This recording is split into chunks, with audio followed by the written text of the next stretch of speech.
del Cato Institute desde nuestro estudio en Washington, y Alberto Bernal, analista financiero y estratega en jefe de XP Securities desde nuestro estudio en Miami. Bienvenidos ambos, muchísimas gracias por estar el día de hoy aquí en Realidades en Contexto. Y comienzo con usted, señor Alberto Bernal. Walmart acaba de anunciar que invertirá, como decía, 1.300 millones de dólares en México. Muchos lo han visto como un desafío a las políticas económicas de Donald Trump. En la práctica, ¿esto es así? ¿O simplemente estamos hablando de una compañía que ha estado invirtiendo mucho dinero en México y solamente está continuando su negocio? Pues a ver, antes que todo, muchas gracias por la invitación, un placer estar con ustedes. Mira, aquí hay solamente una forma, algo que decir, la única cosa lógica que se puede decir es lo siguiente. La audiencia tiene que entender algo que es muy importante. Estados Unidos tiene el 5% de la población mundial, solamente el 5%. El 95% de la gente que vive en este mundo, en el planeta Tierra, vive por fuera de Estados Unidos. Entonces aquí solamente hay dos opciones. O el señor Donald Trump le baja a su demagogia de decir que con Estados Unidos solamente podemos, y Make America Great Again y Make the rest of the world worse off. Esa situación simplemente es una política económica que no tiene ni pies ni cabeza, y este señor Trump, ojalá, a las buenas o a las malas, entienda que no puede trancar la globalización, porque la globalización es el único futuro posible de la economía mundial si queremos tener un mundo mejor para nuestros hijos. Entonces, Dios mediante, esto que estamos oyendo del señor presidente electo, sus asesores tengan la capacidad de disminuirle la virulencia que tienen sus visiones y entender que cosas como que Walmart invierta en México no es malo para Estados Unidos, sino es una gran noticia, porque Walmart vendiendo más en México implica que los dueños de las acciones de Walmart, que son todos los norteamericanos, ganan más dinero. Efectivamente. Juan Carlos, por otro lado, decirlo es más fácil que hacerlo. En la práctica, estas medidas podrían tener consecuencias para la economía de Estados Unidos también, y no necesariamente positivas. ¿Cuál es el verdadero riesgo de una política proteccionista en Estados Unidos? Bueno, primero que todo, hay un riesgo político, y es el hecho de que una guerra comercial deteriora severamente las relaciones diplomáticas con los países con los cuales usted está incurriendo en esta confrontación. En particular, hay que ponerle mucho cuidado al tema de China. Recordemos de que Estados Unidos y China tienen muchos puntos de fricción en el Mar del Sur de China, el Tratado de Protección con Japón, etcétera, etcétera. Y una guerra comercial no es en el interés no solo de estos dos países, sino también del mundo. Podría generar en algo peor. Pero también sería muy malo para la economía estadounidense. Veamos, por ejemplo, este caso de Carrier, que demuestra nuevamente cómo los costos del proteccionismo tienen un efecto por toda la economía. Carrier, al ser una empresa manufacturera de aires acondicionados, depende mucho del acero.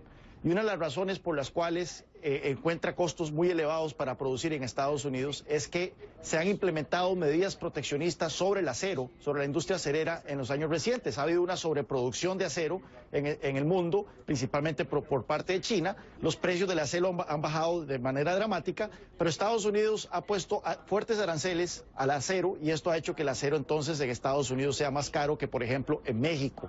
Y es por eso que entonces muchas empresas que dependen del acero como materia prima encuentran atractivo mover sus operaciones a otros países. Entonces, estas medidas tendientes a proteger ciertas industrias pueden tener entonces efectos sobre otras industrias, otros sectores de la economía, y es por eso que es altamente negativo para la economía estadounidense. Exactamente, no solamente para la economía mundial y en específico de México, sino también la economía de Estados Unidos. Alberto Bernal, el proteccionismo de Donald Trump no va a poder proteger o conservar o asegurar los empleos inexistentes, por ejemplo, de las nuevas tiendas de Amazon, que, como sabemos, acaba de abrir su primera tienda. ¿Qué política tiene que implementar para hacerle frente a la falta de trabajos debido a la tecnología, que eso sí es una realidad?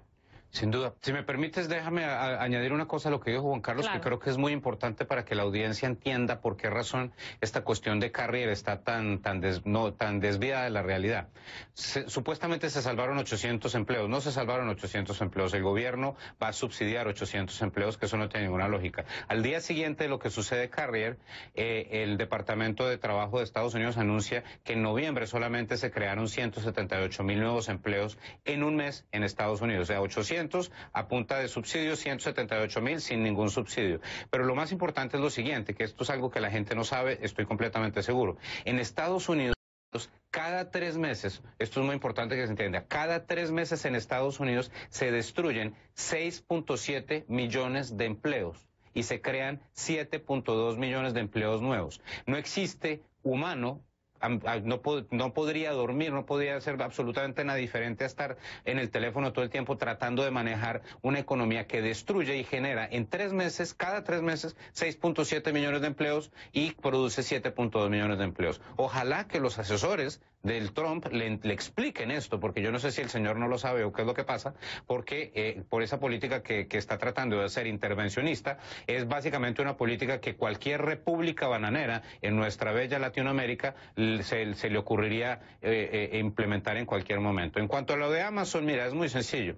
Aquí hay 2 opciones. O prohibimos que exista Amazon, o aceptamos que Amazon es lo que hay y que los 3.4 millones de personas que trabajan en Estados Unidos de cajeros van a tener que entender que en el futuro ese trabajo no va a existir. Entonces la única opción es devolverse a un community college o aprender alguna cosa diferente para entender que dentro de 5 o 10 años ese empleo ya no va a existir. Es lo mismo, puede que vayan a automatizar a los economistas dentro de 10 años, no tengo ni idea. Si eso llega a pasar, pues yo tengo 2 opciones, o me pongo a llorar y digo qué injusticia, o entiendo que yo ya no voy a existir como empleado y tengo que buscar otra opción de vida. Entiendo que Donald Trump debería entonces que estar, su mirada desviándola hacia la educación y hacia poner a las personas a capacitarse en otras cosas, como usted bien dice, y no precisamente con esta política expansionista. Juan Carlos, ¿qué ganan? Tú hablabas recientemente de China. ¿Qué ganan países como China con esta política económica de Donald Trump? Bueno, hay mucho que perder. Estados Unidos y China es la relación económica más importante del mundo. Y efectivamente, si Estados Unidos pone aranceles en el orden del 45% a las importaciones chinas y declara a China un manipulador monetario, lo que une a estos 2 países que tienen, como mencioné anteriormente, muchos focos de fricción política, lo que los une para que no entren en conflicto, un conflicto que podría ser hasta militar, es el hecho de que son socios comerciales importantes. Pero si eso se rompe, nuevamente, entonces tenemos un escenario muy peligroso en la relación entre ambos países. Yo quería añadir un punto que señalaba Alberto, y es el hecho de que en este siglo, y cuando hablamos de este siglo estamos hablando del 2000 a la fecha, de todos los empleos que se han perdido en Estados Unidos en el sector manufacturero, únicamente un 20% son achacables a la competencia externa. Únicamente un 20% son achacables principalmente a la competencia de China. El otro 80% son empleos que se han perdido producto del cambio tecnológico. Y es ahí entonces donde entra la historia esta de Amazon. Efectivamente, muchas cosas están cambiando y están haciendo que algunos tipos de trabajo sean onerosos o sean reemplazables. Ahora bien, hay ciertas políticas públicas que pueden acelerar este proceso. Por ejemplo, el tema del salario mínimo. En ciertos estados de Estados Unidos se ha aumentado el salario mínimo a $15 por hora. Y bueno, el efecto que esto tiene es acelerar precisamente entonces la introducción de tecnologías que desplazan la mano de obra, puesto que son tecnologías más baratas vis a vis la mano de obra que acaba de ser encarecida artificialmente por este tipo de políticas. Es por eso que también se puede hacer algo para trazar estos cambios tecnológicos y es no implementar este tipo de políticas como los aumentos impresionantes en el salario mínimo que se han contemplado en algunos estados de la Unión. 80%, una cifra sumamente interesante y preocupante, sobre todo, que alguien debería de estar pues ya viendo qué se hace en cuestión de capacitar a toda esta gente. Muchísimas gracias, Juan Carlos Hidalgo y Alberto Bernal, por su participación el día de hoy aquí en Realidades en Contexto. Muchas gracias por la invitación.